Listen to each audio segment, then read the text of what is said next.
যেমন একরকম হয় না, সব মেয়েও একরকম হয় না।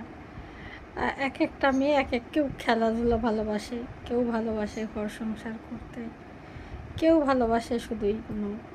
কিন্তু এই যে আমরা ঘর সংসার করতে যারা ভালোবাসি না, তারা খুব খুব ছোট বয়সে বিয়েটাকে বুঝি না। সত্যি ১ম করে মনে হয় যেন সব কিছুই সুন্দর আমাদের কাছে।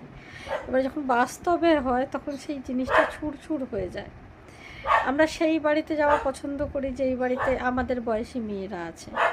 আর সে বিয়ে করেছে না করেছে অন্য ব্যাপার, কিন্তু সেটা হয় না। কারণ সেই মেয়েটা যদি নাও বিয়ে হয়ে থাকে, সে তার বৌদি যখন সে তারই বয়সী, কিন্তু সে বৌদি হয়ে এসছে তাকেও মেনে নিতে পারে না।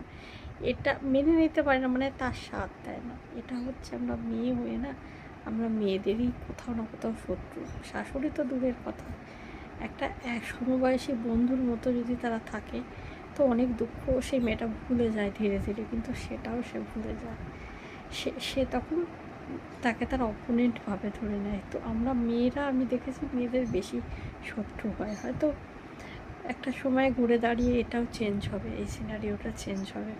তো আমাদের মধ্যে না এই জিনিসটাকে ছাড়তে হবে যে মেয়েরা মেয়েদের দুঃখ বুঝবে, সে শাশুড়ি হোক, ননদ হোক, বোন হোক, সমবয়সী বন্ধু হোক, এটা দরকার।